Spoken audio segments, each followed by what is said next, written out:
समाधि और सुसाइड में क्या अंतर है? स्पेशली जब इस बच्चे की डेथ हुई है, सुशांत सिंह राजपूत की जब डेथ हुई है, तो बहुत सी बातें निकल के आ रही हैं कि इतना स्पिरिचुअल लड़का था, कृष्णमूर्ति को पढ़ता था, बहुत इंटेलेक्चुअल लड़का था ये, बहुत सी स्पिरिचुअल चीज़ें रोज़ प्रैक्टिस भी करता था, फिर भी इसने अपने आप को ख़त्म कर दिया। तो समाधि और सुसाइड में क्या अंतर है? सबसे पहली बात तो जब हम किसी वीडियो को देख रहे हैं तो ये समझना होगा कि जो भी चीज़ें हम जानते हैं किसी चीज़ के बारे में, उसको हम मान न लें कि हम समझते हैं। अगर आपने समाधि शब्द सुन लिया है तो ये मत सोच लीजिए कि आपको समाधि पता है क्या है। अगर आप पहले से सोच लेंगे कि आप जानते हैं समाधि क्या है, तो बहुत डीप में उसकी अंडरस्टैंडिंग ले नहीं पाएंगे, कोशिश ही नहीं करेंगे, आपको पहले से पता है। और यही चीज़ सच है सुसाइड के बारे में। अगर आपको ये लगता है कि आप सुसाइड समझ रहे हैं, किसी की सुसाइड को देख करके या किसी के सुसाइड अटेम्प्ट को देख करके आपको लगता है कि आप समझ रहे हैं सुसाइड क्या है, तो फिर आप अपने आप को या अपने परिवार को बचा नहीं पाएंगे।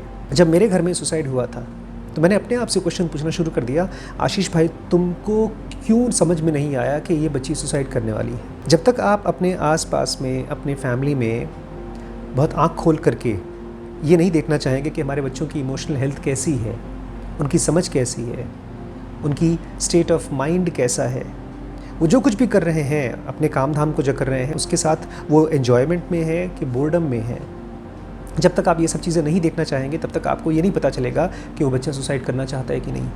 मैं आपको एक बात बताऊं, जो लोग भी बहुत डिप्रेस्ड होते हैं, आप उनसे बात करेंगे, आप थोड़ा बहुत आइडिया लग जाएगा डिप्रेस्ड है, लेकिन जिस समय उनके मन में सुसाइड का थॉट आना शुरू हो जाएगा, उसी समय से वो लोग अपने इंटेंशंस को छुपाने के लिए नॉर्मल बिहेव करना शुरू कर देंगे। ये तो मैं देख चुका हूँ। जब एक पेशेंट बहुत डिस्ट्रेस में आता है तब उसको देख पाएंगे, परेशान है, उसके नेगेटिव थॉट्स हैं, सब कुछ ख़राब चल रहा है, वो बोलेगा भी, आपको बताए, आपके उसके बॉडी लैंग्वेज से समझ आएंगे। लेकिन वहीं पर जब वो आदमी सुसाइड करना चाहता है तब आपको वो बहुत अच्छे तरीके से झूठ बोल देगा, आप समझ भी नहीं आएंगे अगर आप देखना नहीं चाहते। इसलिए हम लोगों ने अभी रिसेंटली एक BDM में एक सेशन सीरीज़ चालू की है जिसमें झूठ कैसे पकड़ा जाता है, चाहे अपने खुद का चाहे किसी और का। ये आपको पेशेंस में भी देखना पड़ेगा, अपने घर में देखना पड़ेगा, किसी को पकड़ने के लिए नहीं, उसको बचाने के लिए भी।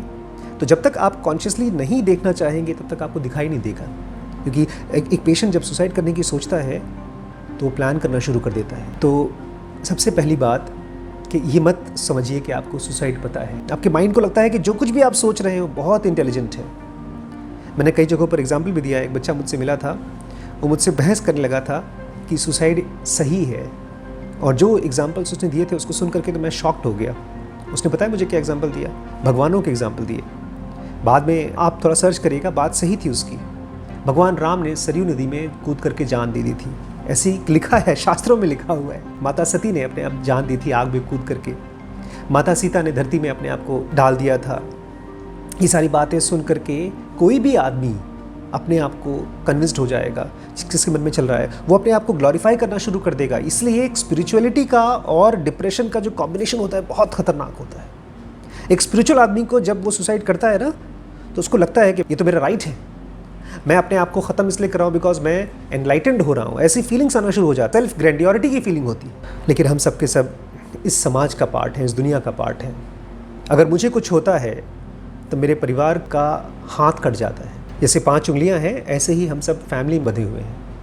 अगर एक उंगली कटती है तो उंगली को तो दर्द होता ही होता है, उंगली तो ख़त्म हो जाती है, लेकिन साथ ही साथ हाथ को भी दर्द होता है। इसलिए सुसाइड समाधि नहीं है।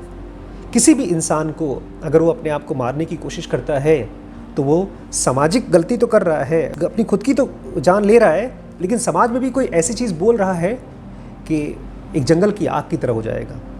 एक समझदार आदमी, एक सक्सेसफुल आदमी, एक चीयरफुल आदमी, एक इंटेलिजेंट आदमी जब अपने आप को मारता है तो बहुत से लोगों को वजह मिल जाती है अपने आप को ख़त्म करने के लिए। बहुत से बच्चे कमेंट में बोल रहे थे कि मुझे भी सुसाइड करने का मन कर रहा है। तो किसी भी कंडीशन में आपका माइंड कुछ भी कहे, कितना भी आपको लॉजिकली समझाए, सुसाइड इज़ नॉट राइट। लेकिन ये आपको पता तब चलेगा जब आपका माइंड 24 घंटे एक रिव्यू कर रहा है, रिफ्लेक्शन कर रहा है अबाउट रियलिटी। रियलिटी डेथ नहीं होती है। हमारा जो सेल्फ है, जो गॉड है, हमारे अंदर में जो आत्मन है, उसके अंदर में डेथ का लेश मात्र भी नहीं है। डेथ और लाइफ जो हम लोग जन्म और मृत्यु बोलते हैं, उससे बहुत बहुत बियॉन्ड होता है, वो बहुत जिंदा चीज़ होती है। उसको एक्सपीरियंस करना अपने इस शरीर में समाधि का पहला एक्सपीरियंस देगा। जब आप पहली बार अपने आत्मा को एक्सपीरियंस करेंगे तब आप अपनी मर्जी से इस शरीर को रोक सकते हैं, अपनी हार्ट बीट को रोक सकते हैं, अपनी सांस को रोक सकते हैं, घंटा, 2 घंटा, 10 घंटा, इवन दिनों दिनों तक कर सकते हैं। लेकिन वो सब चीज़ें तब आती हैं जब आपने अपनी पर्सनैलिटी को, अपनी अवेयरनेस को इस फिज़िकल बॉडी से अलग कर लिया है। जब तक आप अपने आप को इस फिज़िकल बॉडी से अलग नहीं कर पाते हैं कॉन्शियसली, तब तक आप जो कुछ भी कर रहे हैं वो सुसाइड है, अगर अपने आप को मारने की कोशिश कर रहे हैं। इसलिए कोई सिमिलैरिटी नहीं है सुसाइड में। ये सवाल ही अपने आप में मूर्खतापूर्ण है अगर हमारे मन में आ रहा है कि हम तो भाई मर नहीं रहे हैं, सुसाइड नहीं कर रहे हैं, हम तो समाधि ले रहे हैं। यहाँ तक कि जो बड़े बड़े नेताओं के मरने पर आप जो लिखते हैं ना समाधि बनी है उनकी, वो भी गलत लैंग्वेज है। समाधि बहुत ही एडवांस स्टेट है एक ऐसे माइंड का जो बहुत हाईली फोकस्ड होता है, एक ऐसा माइंड जिसको कोई चीज़ परेशान नहीं कर सकती, बुरी से बुरी चीज़, अच्छी से अच्छी चीज़, कोई भी चीज़ परेशान नहीं कर सकती। एक स्थिति प्रज्ञ होता है जो समाधि में जा सकता है। और जो आदमी सुसाइड करता है वो बहुत कमज़ोर, बहुत बीमार होता है, उसका अपने माइंड के ऊपर, अपने थॉट्स के ऊपर कोई कंट्रोल नहीं होता है। तो ये दोनों डिफरेंस है। सुसाइड क्यों समाज में है, कैसे हम इसको ख़त्म कर सकते हैं? हमको ये मानना होगा कि जितने भी लोग नॉर्मल दिखते हैं वो सब के सब प्रोन हैं दुख के। हमारी जो इस ज़माने की जो ज़िंदगी चल रही है, इस मॉडर्न लाइफ जो चल रही है, वो बहुत फास्ट चल रही है, वो बहुत सुपरफिशियल चल रही है। आज हमारे समाज में प्यार नहीं है, कनेक्शन नहीं है। अगर सचमुच का प्यार और कनेक्शन हो ना, तो जो आपके पास रहता है उसके हाव भाव को देख करके आप समझ जाओगे वो परेशान है। आजकल हमारे यहाँ दोस्ती नहीं है। जहाँ जिस समाज में अफेक्शन होगा वहाँ पर सुसाइड बहुत कम हो जाएगा। और दूसरी बात, स्पिरिचुअल बातें नहीं होती हैं, स्पिरिचुअल लाइफ होती है। अगर कोई आदमी किसी फिलोसोफर को कोट कर सकता है, या आप या कोई भी इंसान कृष्णमूर्ति को कोट कर ले, उस आदमी की बात को मैं रिपीट करने से मैं स्पिरिचुअल नहीं हो जाऊँगा जब तक मेरी अपनी लाइफ ही ना दिखा दे कि मैं स्पिरिचुअल हूँ। अभी बातचीत से नहीं मालूम पड़ता, ये मालूम पड़ता है आपके मेंटल स्ट्रेंथ से, ये मालूम पड़ता है आपकी सेंसिटिविटी से। एक मशीन होती है, जैसे आप टच स्क्रीन फ़ोन यूज़ करते हैं तो कुछ फ़ोन ऐसे होते हैं जिसमें आपको बहुत ज़्यादा टच करना पड़ता है तब जाकर के वो काम करता है। वहीं पर कुछ एस सीरीज़ के जो बड़े हाई फाई फ़ोन होते हैं उसमें आपको ज़रा सा टच कर देंगे तो उसकी टच बहुत सेंसिटिव होती है। ऐसे ही आपको भी अपने माइंड में ये देखना होगा कि आपका माइंड कितना सेंसिटिव है, लेकिन सेंसिटिव इंटेलिजेंटली, इमोशनल नहीं। जब आपके माइंड में ज़रा सा भी नेगेटिव थॉट आया, आपको खट से मालूम पड़ जाना चाहिए, अवेयर हो जाना चाहिए, बॉस कुछ तो गड़बड़ है। जैसे एक कुत्ते को समझ में आ जाता है कुछ तो गड़बड़ है। एक बूंद खून अगर हज़ारों लीटर पानी में भी डाल दिया जाए तब भी वो शार्क खून को सूंघ करके पहचान सकता है कि उसका कोई शिकार है, यहाँ पर वो शिकार कर सकता है। ऐसे ही आपको अपने माइंड को प्रैक्टिस के ज़रिए, अवेयरनेस के ज़रिए अपनी नेगेटिविटी को ख़त्म कराना सिखाना पड़ेगा। और एक स्टेज के बाद आपको ज़रा सा भी नेगेटिविटी आई तो तुरंत पकड़ करके उसको ख़त्म करना है। और नेगेटिव थॉट ऐसे नहीं आते कि आपको नेगेटिव फॉर्म में आए कि मैं अपने आप को मार दूंगा, वो तो बहुत बाद में आता है। उसके बहुत शुरू में अगर आप सेंसिटिव होंगे, एक बड़ी नेगेटिव फोर्स जब आपके ब्रेन में चलती रहती है तब तो आपको लगता है कि हाँ कर लेना चाहिए। उस कंडीशन में आपका इंटेलिजेंस आपकी इमोशन की ग्रिप में होता है। इस बच्चे ने जो अपने आप को मारा है वो इसलिए मारा है क्योंकि उसकी बुद्धि पूरी तरह से उसकी इमोशंस के ग्रिप में थी, उसको कोई और ऑप्शन नहीं दिख रहा था, उसकी परसेप्शन ही खत्म हो गई थी। ऐसे बच्चे सोच नहीं पाते, इनके सामने अच्छी से अच्छी ज़िंदगी हो, रुपया हो, पैसा हो, यही तो है इस बच्चे की कहानी। उसके पास सब कुछ है आज, लेकिन फिर भी वो देख नहीं पाया। इतने मजदूर हैं, उनको खाने को नहीं है, उनके पास रहने की जगह नहीं है, कोरोना की वजह से महामारी चल रही है, कोरोना की वजह से गरीबी आ गई पूरी दुनिया में, लेकिन इस बच्चे को ये नहीं दिखाई दिया कि उसके पास क्या क्या है। एक सेंसिटिव आदमी जैसे ही उसके माइंड में किसी भी वजह से नेगेटिविटी चलेगी, वो खट से देखेगा और बोलेगा अरे ये तो रॉन्ग चीज़ है, इसके ऊपर मैं क्यों फोकस कर रहा हूँ। मान लीजिए मेरे पास 100 चीज़ें हैं जिसके लिए मैं रो सकता हूँ, परेशान हो सकता हूँ, लेकिन फिर भी मुझे उस चीज़ पर फोकस करना है जिस चीज़ से मेरे अंदर में एक ग्रोथ आए। एक स्पिरिचुअल आदमी वो है जो अपने आप को कॉन्शियसली इस फिजिकल बर्थ और डेथ के चक्कर से फ्री करना चाहता हो।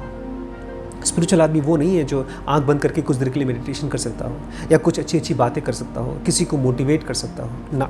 स्पिरिचुअलिटी तो बहुत गहरी साधना है। स्पिरिचुअलिटी में केवल आदमी इसलिए नहीं करता कि हमारे घर की कंडीशंस ठीक हो जाएं। जो भी आदमी स्पिरिचुअलिटी को यूज़ करने की कोशिश करता है उसका हश्र यही होता है। आधी अधूरी स्पिरिचुअलिटी नहीं होती लाइफ में। जैसे बीमारी आधी अधूरी ख़त्म नहीं कर सकते आप, अगर बीमार हैं तो उसका इलाज कंप्लीट होना चाहिए। आधा अधूरा बीमारी भी बीमारी ही होती है। ऐसे ही स्पिरिचुअलिटी अगर आधी अधूरी है, इसका मतलब इमोशंस अभी तक बहुत स्ट्रांग हैं और उसमें भी नेगेटिव इमोशंस, और वो इंटेलिजेंस को ग्रिप करके रखे हैं।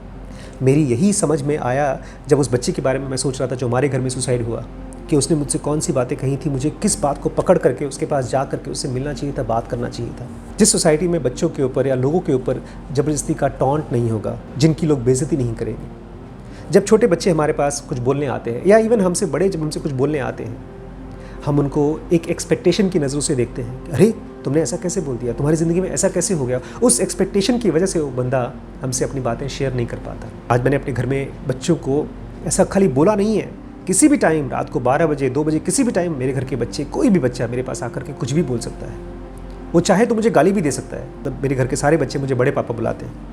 उनको पता है बड़े पापा कभी नाराज़ नहीं होते। एक दिन श्रीश मुझसे बोले थे, मैंने कहा तुम्हें पता है मैं तुम्हें डांटूंगा और तुम्हें मारूंगा। बोलते हैं आप तो कभी किसी को नहीं मार सकते। क्या आपके बच्चे ये कह सकते हैं आपके बारे में? या आपके पास किसी की जिम्मेदारी है तो क्या आप ऐसा महसूस करते हैं कि बच्चों के पास जा कर के उनसे ऐसी बात कर सके कि वो फियरलेस हो सके? ये डरावनी सोसाइटी है हमारी, जहाँ पर लोगों को लगता है कि हम नहीं जी सकते, हम यहाँ से जाना चाहते हैं। जो एक्सट्रीम लव होता है वो वहाँ होता है जहाँ पर आदमी अपनी चीज़ें शेयर कर सकता है। हज़ारों बच्चे अपने मन की बातें शेयर नहीं कर सकते और एक ही सोल्यूशन है सुसाइड का, एक ही इलाज है सुसाइड का कि वो शेयर कर सके, अपनी मन की बातें शेयर कर सके। जैसे एक घाव को खोल दीजिए आसमान में, सूरज में, तो धीमे धीमे हील हो जाता है। ऐसे ही अंदर के घाव भी कोई किसी के सामने आप शेयर कर सकें। जब तक शेयरिंग नहीं होगी समाज में, और शेयरिंग कहाँ होगी? जहाँ पर कोई कंपैशनेट कान होगा, कोई आदमी ऐसे सुनेगा जैसे बिल्कुल जज नहीं करता, बहुत अफेक्शन के साथ सुनता है। और इसके साथ साथ आपको अपने माइंड के अंदर की सेंसिटिविटी बढ़ानी पड़ेगी। जब आपका माइंड सेंसिटिव होगा तब एक नया मैजिक होगा। आपके अंदर भी जो डिवाइन फ्रैगमेंट है, जो सोल है, उसकी बातें भी आपको सुनाई देंगी। उसके इशारे आते हैं, लेकिन हमारे थॉट्स, हमारे कमोशंस, हमारे कॉम्पिटिशन्स, हमारे कंपैरिजन्स जो भी हमारे मन में चलते रहते हैं, या हमारे आसपास के लोगों की जो जजमेंट्स हैं, वो सब चलता रहता है और हम अपने सोल की बातचीत को नहीं समझ पाते। समाधि आता है जब आप बहुत सीरियसली इंटरेस्टेड हैं जानने में कि कृष्ण ने क्या कहा, मोहम्मद ने क्या कहा, जीसस ने क्या कहा। क्या सचमुच में कृष्ण जो कह रहे हैं हर चीज़ उनसे शुरू होती है, हर चीज़ उनके अंदर ख़त्म होती है? क्या ऐसी कोई एंटिटी है जो डेथ के और बर्थ के बियॉन्ड है? जब आप उसको जानना चाहेंगे, उस क्यूरियोसिटी के लिए आपको जीना होगा। आप मर के उसको नहीं जान सकते। जो लोग ये सोच रहे हैं कि हम अपने आप को मार करके भगवान के पास पहुंच जाएंगे, अगर ऐसा होता तो आप सो करके भी भगवान के पास पहुंच जाते, अगले दिन आप उठते नहीं। ये बहुत कॉन्शियस चॉइस होती है। ये चॉइस होती है कि इस दुनिया से, इस फिजिकल वर्ल्ड से हमको कुछ भी नहीं चाहिए। सुसाइड तो कंप्लेन है, सुसाइड तो एक तरह की लड़ाई है, सुसाइड तो एक तरह का बदला है जो अपने आसपास के लोगों से आप लेते हैं। वो भी गलत बदला है, क्योंकि किसी को किसी की डेथ से फ़र्क नहीं पड़ता। इवन जिसको हम लोग मानते हैं हमारी आत्मा, उसको भी कोई फ़र्क नहीं पड़ता, क्योंकि उसके हिसाब से ये ब्रेन ख़राब हो गया है, ये सोच नहीं पा रहा है। तो आपको खुद कॉन्शियसली अपने इस ब्रेन को रीवायर करना। काफ़ी साल पहले मेरे मन में बहुत सुसाइडल थॉट्स आए थे। मैं गया था एक बार, बहुत पुराना मंदिर था। मैंने डिसाइड किया था कि मैं यहाँ पर आमरण अनशन करूँगा। 3 दिन तक मैं वहाँ पर कुछ खाया पिया नहीं। मैंने डिसाइड किया था कि मैं कोई आर्टिफिशियल तरीके से नहीं मरूंगा। मैंने डिसाइड किया था कुछ खाऊंगा पीऊंगा नहीं। लेकिन दूसरे तीसरे दिन वहाँ पर एक चमत्कारी घटना, वो मैं शेयर करता हूँ, हम लोग के बहुत से वीडियोज़ हैं उसमें शेयर करता हूँ। और उसके बाद से कभी भी मुझे ज़रा सा भी अगर नेगेटिविटी मेरे मन में आती है, खट से पकड़ में आ जाती है। तब से मेरा इंटरेस्ट तो डेथ में ख़त्म ही हो गया। अब मुझे कभी नहीं मरना। अब मुझे जानना है उस एंटिटी को जो कभी नहीं मरती है, ना उसका जन्म होता है ना मरती है। इस फिजिकल बॉडी को यूज़ करिए आप, इस फिजिकल बॉडी को यूज़ करके फ्री होइए आप। इसको छोड़ करके आप फ्री नहीं हो सकते, इसको मार करके आप फ्री नहीं हो सकते, क्योंकि आप इससे बंधे हुए हैं। जैसे इस उंगली को काट कर आप नहीं फेंक सकते, इस नाखून को काट सकते हैं क्योंकि वो इस उंगली से अलग हो गई है। ऐसे ही यम, नियम, आसन, प्राणायाम, प्रत्याहार। प्रत्याहार वो स्टेज है जिसमें आपका दोनों शरीर अलग होता है, आपकी अपनी अंदर की पर्सनैलिटी इस फिजिकल बॉडी से अलग होती है, और उस कंडीशन में जाकर के आप समाधि की तरफ जाते हैं। तो बी इंटरेस्टेड इन समाधि। डेथ, डिजीज, ये सब चीज़ें इस शरीर का पार्ट है। मर के किसी चीज़ का सोल्यूशन नहीं होता है। जी करके और खूब ज़्यादा इंटरेस्टेड होकर, बहुत ज़्यादा इंटरेस्टेड होइए। ये मत पूछिए समाधि और सुसाइड में क्या डिफरेंस है, ये पूछिए समाधि कैसे पहुंची जाती है, क्या चाहिए होता है उस समाधि के लिए। और इसको हर रोज़ मैं बोल रहा हूँ, लेकिन आपको बोलना नहीं, आपको देखना है अपने माइंड के अंदर में। आप अपने पेरेंट्स से बात कर रहे हैं, अपने दोस्त से बात कर रहे हैं, आप जॉब पे गए हैं, आपने एग्ज़ाम की तैयारी की है, आपके पास कोई जॉब थी वो चली गई है, उस सारे कंडीशन में आपका माइंड डिस्टर्ब होता है। उस डिस्टर्बेंस को कैसे आप स्टेबल कर सकते हैं? कोई तरीका है? क्योंकि बुद्ध कहते थे कि एक राजा तो वो होता है जो दूसरे को हरा दे, रियल राजा वो होता है जो अपने अंदर में जो हमारे दुश्मन है उसको हरा दे।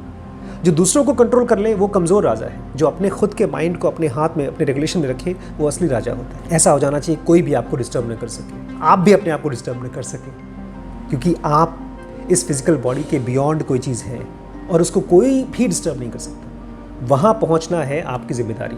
और इस समाज में बच्चों को पता होना चाहिए, जिनको पता ही नहीं बेचारे समाधि क्या होता है। केवल सुसाइड के बारे में सुनेंगे तो उनको लगेगा कोई चारा नहीं है। इतनी बड़ी दुनिया है, एक बार रियल स्पिरिचुअल दरवाज़ा खुल जाएगा तो उनकी लाइफ भी खूबसूरत होगी, उनकी लाइफ में प्यार होगा, उनकी लाइफ में कभी सारे अवसाद खत्म हो जाएंगे, सारे डिप्रेशन खत्म हो जाएंगे। दवाइयों की ज़रूरत नहीं पड़ेगी उस समाज में जहाँ पर प्यार होगा, जहाँ पर शेयरिंग होगी। वहाँ पर शेयर करिए इस वीडियो को। आपके कमेंट देखते हैं लोग, जो भी आप कमेंट लिखते हैं इस वीडियो के नीचे, जो मैं पढ़ता हूँ, हर कोई पढ़ता है। लोग कमेंट पढ़ के जानना चाहते हैं कि क्या लोग सोच रहे हैं। लोग, बहुत से लोग तो पहले कमेंट पढ़ते हैं, बाद में इस वीडियो को देखते हैं। और सब्सक्राइब करेंगे तो ये वीडियो आपको फटाफट मिल जाएंगे। बेल बटन दबा दीजिएगा। कोर्सेज ज्वाइन करने के लिए ये व्हाट्सएप का नंबर है, इस पर आप मुझे मैसेज कर सकते हैं। और जो भी कोर्स ज्वाइन करना हो तो सारे के सारे कोर्सेज एक साथ अगर ज्वाइन करते हैं तो उसमें बहुत हैवी डिस्काउंट है, आप कर सकते हैं।